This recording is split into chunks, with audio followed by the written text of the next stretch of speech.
나오면 질의하도록 하겠습니다. 예. 오늘 청문회를 좀 준비하면서 검찰의 그 감찰 기능 되게 중요하다는 것을 또 한 번 느끼게 되는데요. 대검의 감찰부장으로 계셨나요? 네.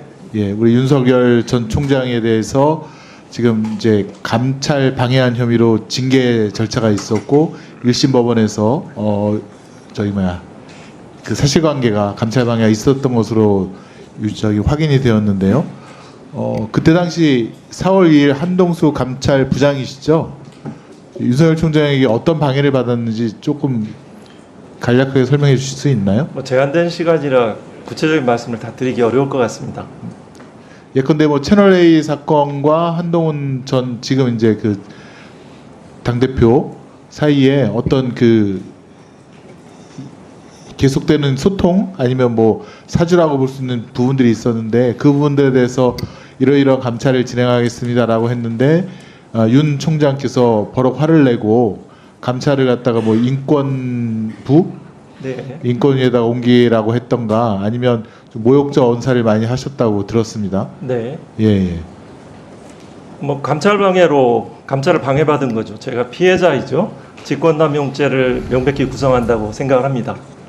실형사항이라고 생각합니다. 예. 네. 두 번째는 이제 윤석열 대검에서 이루어졌던 것 중에 판사 사찰, 네. 판사들의 성향이라든가 가족관계라든가 네. 이런 것들을 조사해서 네. DB로 보완하고 있었다는 점도 감찰의 대상이었죠. 수사정보정책관실에서 판사 사찰, 판사의 개인적인 정보들 그리고 언론에 보도되면 굉장히 재판부가 재판에 영향을 미치는 그런 사유들 사법농단에서 수사에 수집된 자료들이 거기에 활용됐고 이 부분도 역시 직권남용죄를 구성하는 중대한 비범죄라고 생각합니다. 네, 비실명 나중에 처리된 밝혀질 겁니다. 처벌받으리라고 생각합니다. 예, 비실명 처리된 저도 그 자료를 21대 국회에 봤는데 네. 저도 이제 법조인이니까 이 사람은 누구다라고 이렇게 떠오를 정도의 굉장히 상세한 내용들이 적혀져 있더라고요. 네, 저도 법원에 근무했는데 제가 모르는 그런 부분들이 상당히 있더라고요. 참고인 본인에 대해서도 그런 세평을 적은 게 있었습니까? 네. 본인은 없었고 아는 지인에 대해서 모르는 것들 자료가 무슨 친족 관계 영장 신문 과정에서 그 전날 술을 마시고 신문에 안 나왔다는 등 아주 내밀한 정보들이. 고발 사주도 감찰을 하셨나요? 그렇죠. 고발 사주의 사건의 핵심은 2월 17일 날 뉴스타파 굉장히 신뢰도를 제가 높게 보는 그런 언론사라고 생각합니다. 그 뉴스타파에서 2월 17일 날 도이치모터스 주가 조작 사건들을 보도를 했고 3월 31일 날 MBC 뉴스 데스크에서 그 채널A 사건이 보도가 됐죠. 그것들을 가로막기 위한 총선에 임박한 그 사건이 수사정보정책관실에서 그 부분들 작성을 해서 현재 있는 여당에 전달이 된 그런 사건이죠. 이 부분은 지금 공직선거법 위반이 저는 감찰을 방해받았음에도 불구하고 지금 고발 사주 손중성 씨에 대해서도 1심에서 유죄가 선고되었고 1년에 선고가 됐고 네, 이번 주에 아마 항소심이 선고가 될 예정이고요. 네, 저는 그 법정에서 손준성 검사 개인이 한 일이 아니다. 윤석열 총장의 지시와 승인을 받았다. 한동훈 현재 정치인이죠. 그 대표와의 공모관계를 살펴봐야 된다라고 했고 그분 판사님들은 모르실 겁니다. 그 검찰의 특수한 경험칙들은 조직에 있어본 사람 손중성 검사 개인이 했으리라고는 생각한 사람 1도 없습니다.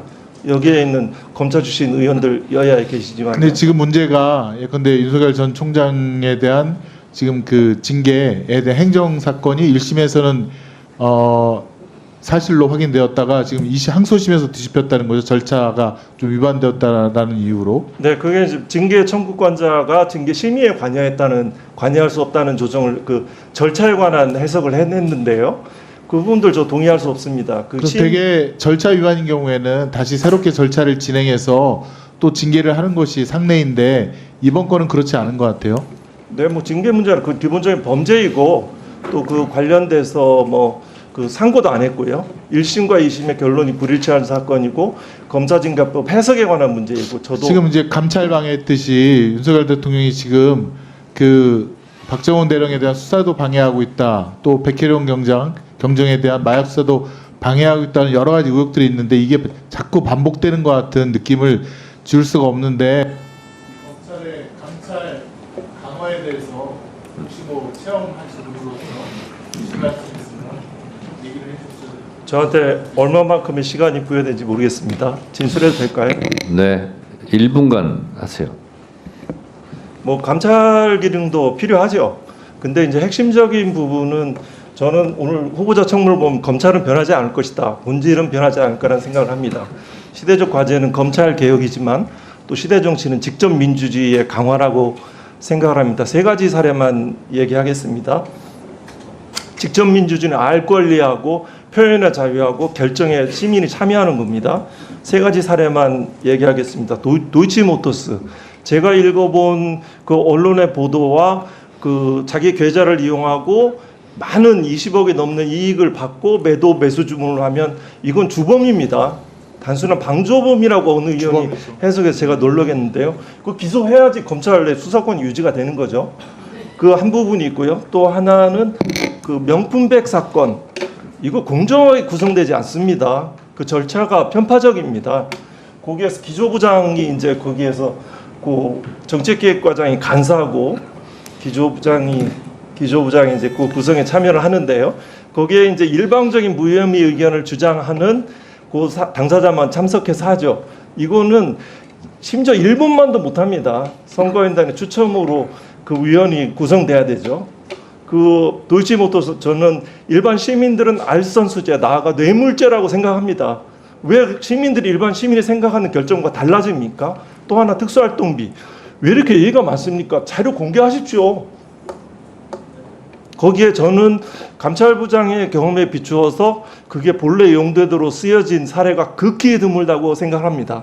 여기에 그 유상범 간사님, 또 곽규택 위원님, 또 주진우 위원님, 또 이성윤 위원님, 박균택 위원님 다 검찰 출신 국회의원들이죠. 네. 거기에 본래 용도대로 쓰신 분들 없습니다. 자료 네네. 공개하십시오. 네네, 정리해 네, 주시죠. 그러면은 불필요한 논쟁들이 다 없어집니다. 네, 안동수 참고인 수고하셨습니다. 네, 네. 이상하겠습니다. 네.